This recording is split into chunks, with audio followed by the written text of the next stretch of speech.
سید اگرم بسیار اگل دور باشی و بگین گله خلقت هی باشی و همه ناخون باشی و ناخون یانجی باشی و همه ساعت 11-12 بیدمی باشی و تخون و ایدی نارا بنا باشی و جمع دو بسیاره تایی وره بسیاره که اره روژی گفتن به باشی درسته و بسیار دوی دمه یش خراب خیرتر کنگه یعنی مرد باشی با خود کنگی خود یا سنت او یا بخیره. بارك الله فيك سيدنا. جرى نسبات خورنا بوسيلي پیغمبر سيدنا صلى الله عليه وسلم بيش تسحروا فإن في السحور بركة. این چه بیان هین خورنا سحار بخون. برکو هندیکو خورنا سحاریه برکت یاد ده. بجا سحر کنگیه بری در کفنا فجریه.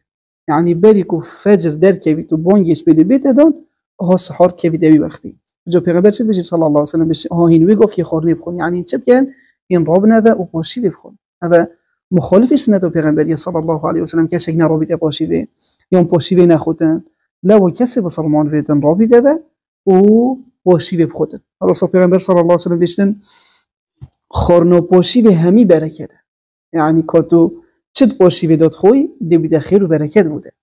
حدیث کوی دو پیغمبر بیشتر صلی الله علیه وسلم خو اگر تو بوی و تقرچ که آوی و خوریه تو هر باشی بخو. یعنی همین حالت دو پیغمبر چه بیشتر باشی بخون. جبر برکت آوی. بارک الله فیک برکت یاد داد. اما الویری اگر کسی که نخور کروجی و قبیله و درسته یا نه بله اگر نیت خوی نبیدن کدی روزی بید اگر باشی نخورجی روزی و درسته اما کیش بخیر ترو چیتره او رابطه به باشی بخوتن بر حديث پیغمبر صلى الله عليه وسلم. بارك الله فيكم. احتمال حتى ببيت السبب رجوع خوجي بخود جبر نخانا باشي. بارك الله فيك. طبعا دي وصفية دي موندي بيتن. بارك الله فيكم. سيدا بسيارة دويل دور فتاره. فتاره یا باش امروز زی فتاره خوبه که آن بچکی تأخیر کرد چون که گله جاره دبینین مثلا مزگفت نافمال ده خوگیرن حتی بان خلاص بید آن ده خوب مجیل کن فتاره خوب مثلا تأخیر کن ابا یا چای سیدا.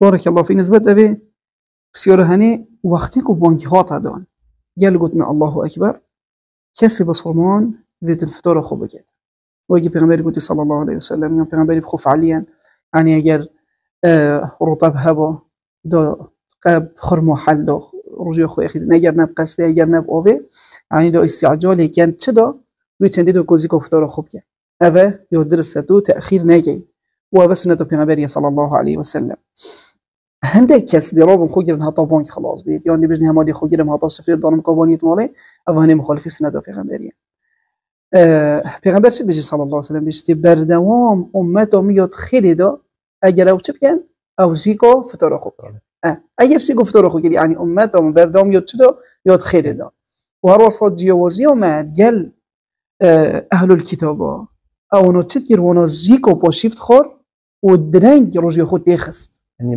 بالعكس ما بون بيت ام عكسي وانا بكين باشي واخو تأخير كين هطاني زيكي بانجي يعني واجي ما مستعد في سردامي وزامد في سردامي البيجن چند به اللي 10 دقيقة چوري كي بري بانجي ليش تو باشتر بيت يعني تأخير كي هطاني زيكي بانجي وقتی کو بانجي مغرب هاتا دان اكسرتو فطار خوب كي ورجي خوب بخي سيدا فاجي وكي رحم برناينين بعدي كو مثلا جوير اخي تأخير بيتو جوير اخي زي بيت بارك الله فيك ابا دين خوري تعالى كو اسلامي يو تجي هوري كوري واسان كوري ابا واسان كوري كيش دف رب العالمين ورخصه دي خوري تعالى داي وبلكو فعليا انا بماوش بيغمبري بيتي لا هاد تستجي بيغمبري يقول صلى الله عليه وسلم يو بحكمه نينه ويو تجي فايده لو بيت الامر بخوب كاينه قدوه وتشوف لك جزاك الله خيرا وجزاك الله خيرا سيدي.